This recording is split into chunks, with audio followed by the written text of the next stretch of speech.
Hello everyone, I'm Kathy Powers, Superintendent with the Twinsburg City School District. Welcome to Twinsburg Schools Today. Well, we're into the month of February and it has been a great start to the second semester of the school year.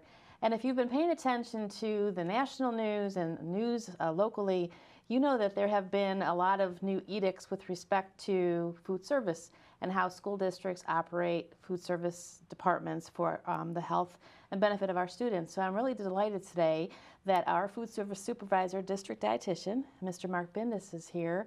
And we really want to spend the whole show today, Mark, talking about all the changes that you have helped us get through and the benefits to our students and what might be on the horizon as well. So welcome to the show. Well, thank you very much. Yeah, so glad to be here. Well, you're not new to us. You've been on the show before and been in the district for a long time. 26 years. 26 years. That's a lifetime. Wow.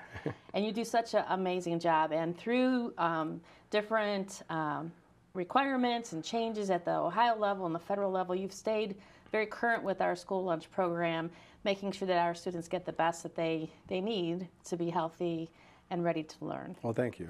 Yeah. So why don't we just take a little walk back with some of the things that have happened in the past, then maybe it can build toward what is new and exciting today in our lunch programs. So I can tell you from the start when I came to Twinsburg, one of the first things that I tried to tackle was pop in the schools and artificial sweeteners in the schools. Oh gosh, I remember those days. And even when the federal government and Smart Snacks still says that diet pops are okay in high school, that's something as a registered dietitian that I don't particularly agree with. A lot of the artificial sweeteners have been shown to be unhealthy or cause cancer in lab animals. And I look at that and I say a little bit of something is dangerous for a lab animal, even if it's not as much in our bodies, it's still not a good thing to be putting into us. Right. So, and I also look at it from a standpoint as the district dietitian for Twinsburg City Schools, I feel like if you as a parent decide that you would like to give your kid diet pop or diet artificial sweeteners, that's fine for you as a parent to decide. But for me to decide as a district dietitian for everybody, I'm not comfortable with that. Mm-hmm. So it's something I don't believe in personally and something that I worked towards getting out of the schools probably 2 decades ago. Right. So that was, we did that. We got rid of deep fryers just because we know that the saturated fats are bad for kids, and those deep fried items loaded with fat and calories. So those were changes like 15, 20 years ago that we started working on. So how do you know? How do you know what we should be changing? Is it a network? Is it research? How do you stay current with all the best things for food service in the school district? Well, as a registered dietitian, I'm required to do 75 continuing education credits every 5 years. Mm-hmm. So there's a lot of research that I look into. But it's also seeing the changes that are going on elsewhere in the country. I know, the one we're going to talk about here today mostly is the artificial dyes, and that was something that just came in, was enacted into law in California. So, when we see something like that happen in California, usually it's California or New York, and then it takes a while and it works its way into the Midwest. Mm-hmm. Usually it takes a long while. So, so when we saw that happening, it was good timing because a parent group had reached out to me and said, hey, can we do something about artificial food dyes? And I said, yeah, let me look into it. And honestly, it's not the struggle is, as a registered dietitian working in the schools, my job is two-sided in that, we are tapped with being self-supporting. So we try to make sure that we are not a cost to the district. So we try to be self-supporting, and we have been for the last 26 years. And that gives us a little bit of autonomy to make changes. Mm-hmm. So that and, balancing that with the nutrition end of it, ultimately we're here to feed kids. But as a registered dietitian, my goal is to feed them in the healthiest way possible. How many students do you serve every day? So we have just under 4,000 students in the district. We serve about 2,400 of them lunch every day and about another 1,000 breakfast every day. And breakfast is a relatively new thing. Yeah, yes and no. I mean, I think it's been about 12 years since we started our breakfast program, and that kind of coincided with our Pause on Child Hunger program that we started at the same time. So those were positive changes, and those programs are in place to really, especially the breakfast program, is to provide nutrition for kids in need. Now, other parents and kids take advantage of it as well. So, we have to, and that we have a limited time. So we really have a limited menu that we serve. It's kind of quick. As soon as the kids come in, we have like 15, 20 minutes to get them in and get them out and get them to their classroom. So it's a pretty amazing operation to watch, how quickly your staff is able to feed students, whether it is in the morning breakfast or at lunchtime. They're very efficient with what they do. Well, thank you. They're an excellent staff, and I've been blessed with having a good enough staff that when I've had to make changes nutritionally and operationally, they've rolled with the changes and really helped support me as a director. That's great. That's been great. So in this new realm of making sure we do the next best thing, and today we're specifically going to talk about the dyes and the corn syrup. This is not something that you woke up and said, let's do this. There's a process behind any kind of change implementation. So can you walk us through the whys behind it and ultimately how the implementation has been going on? So the whys, again, I'll stress that we are a federal program. So us making a change to saying high fructose corn syrup, so like ketchup, natural ketchup here, the previous ketchup that we used was a more economical brand and had high fructose corn syrup in it. So those changes cost money, and all the monies that come through our program are classified as federal dollars. So it's not as easy as me saying, oh, this ketchup has high fructose corn syrup, we're just going to get rid of it. We'll just throw it away or donate it. It's federal dollars, so we are tapped with making sure that we are responsible with those monies. So we had to kind of do it over a grace period. So we started the process back in November, started going through everything and weeding out and transitioning over, but you have to use up what you have on hand. Again, we have to be responsible with our dollars because it's a federal program, and we have to make sure that we are accountable for those dollars. This is the audit time of year, and we're going through all that stuff right now with procurement and all that. So it's a very tight operation as far as how we spend our money and what we do with it. We can't just throw stuff away. And the reporting about it too. Absolutely. There's a lot of that goes on behind the scenes. So the food dye change kind of came with a little push from a parent group, which and I'll be the first one to say that as a parent in your district, you need to be an advocate for your kids and try to, we made changes years ago with allergies. We became peanut free as an ingredient probably 24 years ago. And a lot of that started with one or two parents. And we looked at it and we saw what we could do. So we eliminated peanuts as a ingredient in any of our kitchens. So, so we don't have any cross-contamination issues as well. And years ago, peanut butter has been a commodity staple that you always used. Sure was. We did Reese's peanut butter bars, our homemade ones, and those were delicious. But don't serve those anymore, then, right? You change with the times, we actually, ironically, when we first transitioned, and that'll tell you how many years ago, because we haven't done Reese's homemade peanut butter bars for 24 years, we transitioned to a sun butter bar. We actually had gotten the sun butter from the government. It was something that they offered at the time, and we made our Reese's bars with sun butter, and it tasted a little bit different. And but eventually we kind of tapered them off just because watching and controlling fat and so forth. Our portion sizes had to get smaller and smaller to make them fit into the requirements. So eventually some of those things fade away and you replace them with other things. Great memories, though. Yeah, they are. They are. Right. But going back specifically to the food dyes, it touches so many different things that you don't even think about. So when we originally started looking at food dyes, I kind of that was the push from the parent group, is saying, hey, let's look at food dyes and see if we can eliminate them. And I said, well, I kind of took it on myself to do high fructose corn syrup as well. You know, like the artificial sweeteners, the food dyes, we know they're related to have some effect on kids with autism or ADHD. So that's been a long known fact. What they also know is that in larger amounts, they do cause cancer in lab animals. So again, like we did with the artificial sweeteners, we kind of looked at it and said, hey, this is something that we can change, and it's not going to be a draw on our bottom line. It's not going to hurt us too much financially, of course. And like I said, we did an interview recently with Fox 8, and one of the things that they talked about was the only price increase that we had was ice cream. Well, that was the only price increase that we passed on to our customers. Right. But all of this stuff, more natural, artificial, dye-free, high fructose corn syrup-free, costs more money.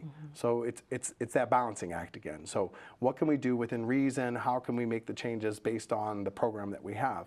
You know, because we're a federal program, the prices of lunches are set by the federal government. Right. So, and you mentioned earlier that you're self-sustaining in your program too, which for our residents, that equates to the general fund does not support our food service program. correct. It's 100% self-sustaining through your work and that of your staff. Yeah, and that's good for my staff, and it's good for the taxpayers too. Absolutely. Because you know, most food service operations are not self-supporting in schools.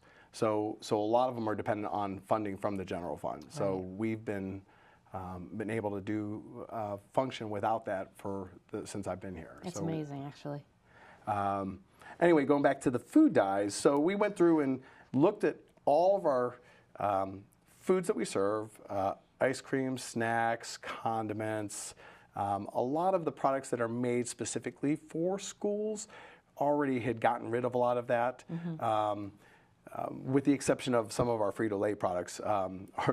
Ironically, our two most popular snack products that we sell at Dodge, Chamberlain, and high school were Red Hot Cheetos and Red Hot Flamus Doritos. Lots of dye there. So lots and lots of food dye. Yeah. Yeah, I mean, if you've ever eaten them, you can see the dye on your hands. So, and we've known for some time that that's not the best thing. It's just transitioning out of it. And those were products that were made specifically for schools. So they were reduced fat and whole grain.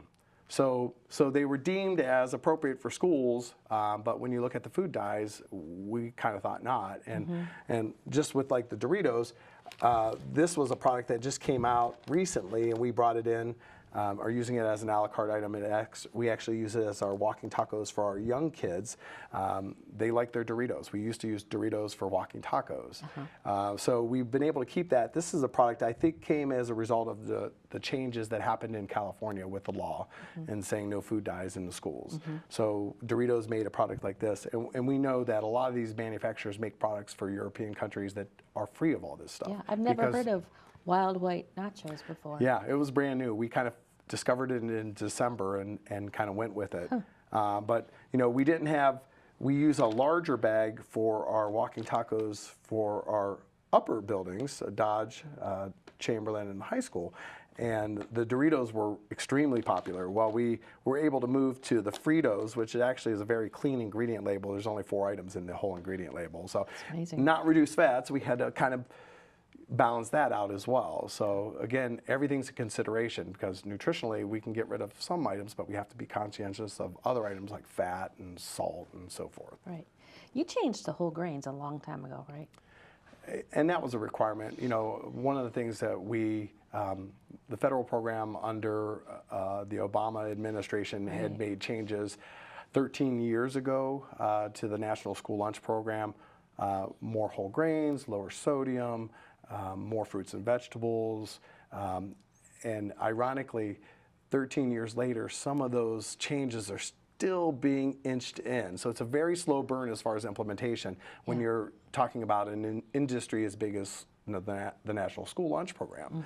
So those changes take time. And, you know, so as a parent, I tell you, be an advocate for your schools, be an advocate for your child, but please understand that some of this is totally out of our control, and some of it we can't change just overnight. Right. It takes time because we have to wait for the industry to catch up and the manufacturers to make changes in their products as well. Like this product, they made changes. So is it feasible for them to make changes? Yes. Is it probably more expensive for them too? Probably. So eventually that'll be a change and a cost increase that gets passed on to us as well. Yeah. So when you introduce a major change, this is a major shift in all of our kitchens, right? Helping staff get on board, what was the process that you took to, encourage the buy-in for these kinds of changes? Yeah, and I always use, our staff is so important to what we do every day. Yes. So I talked to my managers and I said, hey, this is coming down the pipe. What do you think about this? And we actually we have monthly manager meetings, and I brought to them the products that we were looking at getting rid of and the products that we could look at bringing in. And that was really the big thing. All of our ice creams were affected. All of our snacks were affected. So we really had to fine tune and go through every item that we had served. And those are just the food dye things. And high fructose corn syrup too. So the ice cream was affected by both food dyes and high fructose corn syrup. Interesting. So I didn't realize the food dye in the ice cream. Oh yeah. So unfortunately, strawberry crunch bars, chocolate crunch bars, or chocolate eclairs, however you want to say it, or a perennial favorite. And so getting rid of something like that was a big deal. So we brought in some other products that we're bringing in. We have whole fruit strawberry bars, whole fruit mango bars have been really popular. Costs a lot more, so we had to increase our price that we charge students for ice cream. We've been $1 for, $1 for ice cream for probably 26 years that I've been here. Yeah. So we finally increased it to $1.50. And we have to be able to cover at least the cost of the products.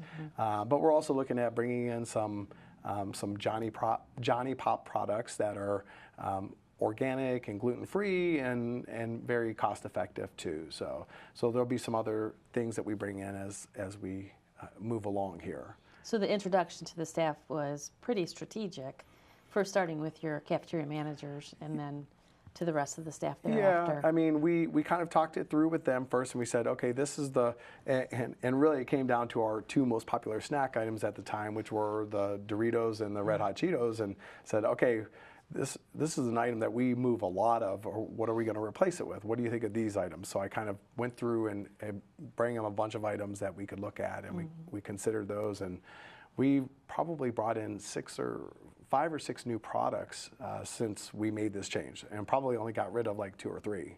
Wow. So, but those 2 or 3 that we got rid of were pretty popular. Yeah, unfortunately. Yeah. So now the change is here in our district, and students are buying lunch and they're buying their additional things, bags of Doritos maybe. So how do you gauge how well this change is accepted by the students? Because that's where the rubber hits the road, right? Right where the students are. Oh, of course. So those are our customers. Yeah. So if we don't provide them with options that they like and enjoy, they're going to choose to bring their own or pack. So our goal always is to please our customers. So it has, like I said, it's not just only about nutrition. We have to balance that with our participation, because those students are our customers that support our program.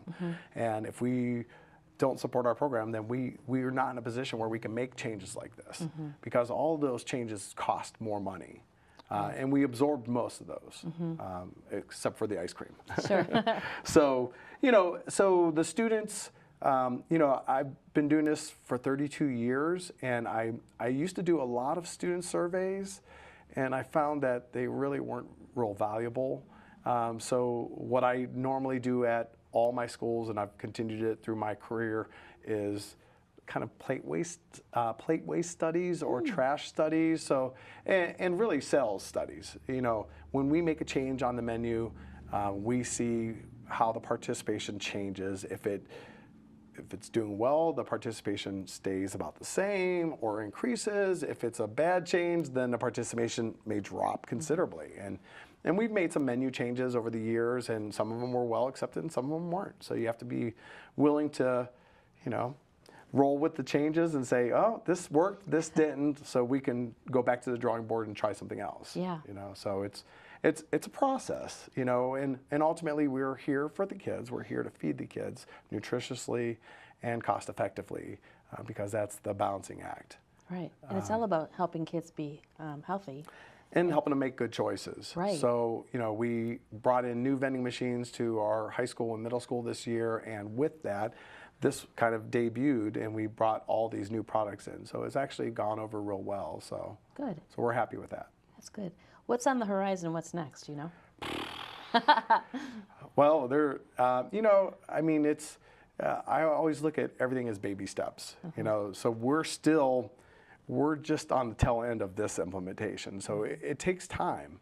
And it's, you know, some of the problems that we run into where, you know, our suppliers, even this natural ketchup that we brought in from our one vendor, about $5 more per case than our previous ketchup, but sometimes they don't have it available. So we have to, you know, you don't want to over order stuff, but you don't want to have to switch back to something that is not is good for students. Good for the students, right? Yeah. So it's a balancing act. I think we, you know, in the 26 years that I've been here, 32 years I've been doing this overall, I've always tried to make some positive changes each year and things that we can tweak that are more, you know, stealthy, I guess. So, you know, we made the majority of our changes without a lot of hoopla because, you know, I remember going to Whole Grains years ago, and they, you know, this was back when we had, the only way we could get whole wheat pasta was to buy it from Mustard Seed Market. Wow. So in order, and I don't know, you know, I'm showing my age, but when whole wheat pastas first came out, they were not very tasty. They were bitter, they were grainy. So that product has come a long way in the years, but when we first implemented it, we ended up blending it with commodity white spaghetti to make it a little more palatable. So they were getting some of the benefits of the whole grain, but still, it was taste-wise, it wasn't a big departure from what we had previously done. So that was important. Yeah. So that was a change we made probably 20 years ago. You know, so a lot of those things we did just because we knew it was the right thing to do. So we try to make changes like that all the time. So every year we go back to the drawing board when we end a school year, we look at it and say, what can we do better? And that's really what we focus on each summer and each year, is trying to make little changes. And like I said, most of them are without a lot of hoopla because most of the kids don't really care about those things. The parents do. Yeah. The kids don't care about them as much. So, you know, so the less attention you draw to it, sometimes the better. You know, I think of you, when I think of food service, it's almost like this is a vocation for you.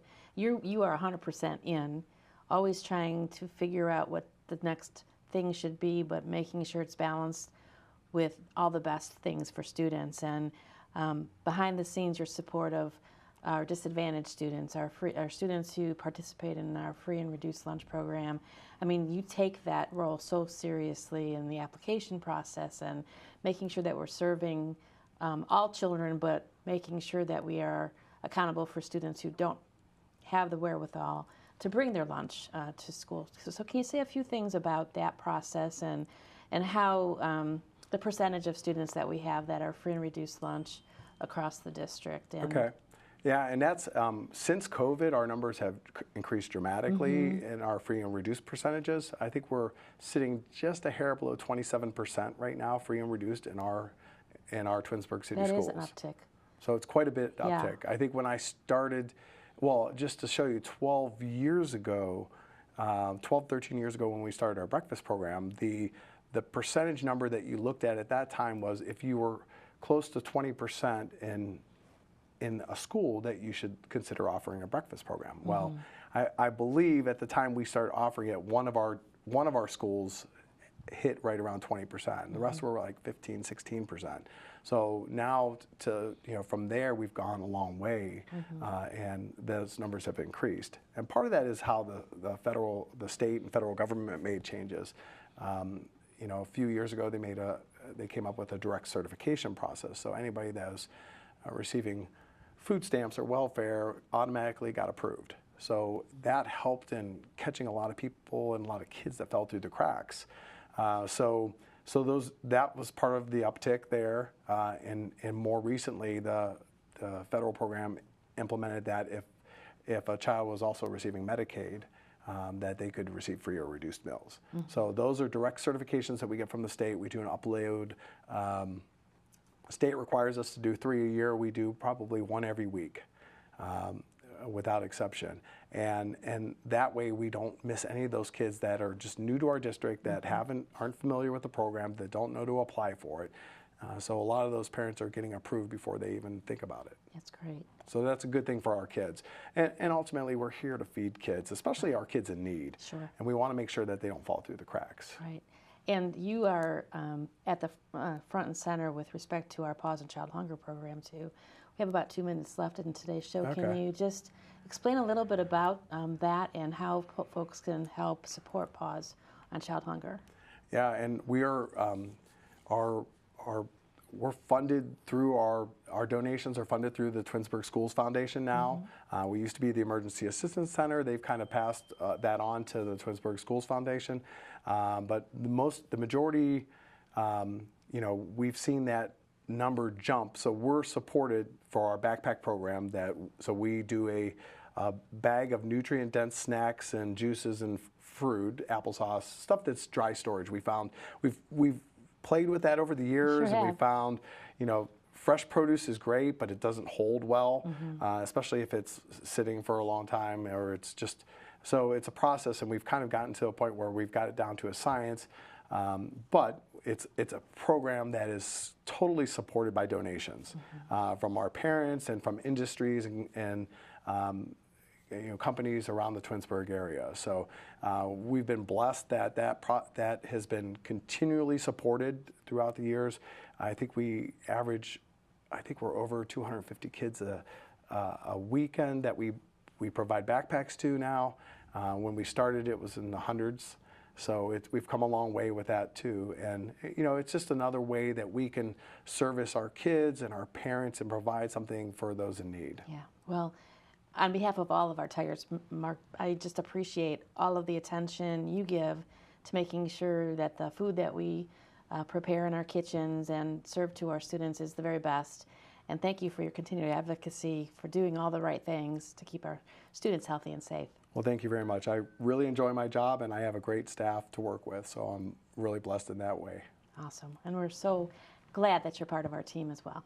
Thank you for that. Well, that concludes our February show.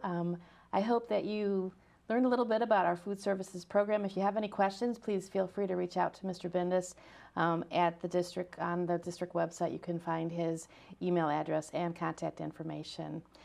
Lots of exciting things happening. Our show choir just kicked off their competition season. Wrestling and basketball and hockey and bowling and basketball and lots of basketball are happening now with winter sports. And so please take a look at our district website. Please join us in supporting our students in any way that you can. And thank you so very much for your support of the Twinsburg City School District. We hope to see you soon at one of our many events. Have a great day, everybody.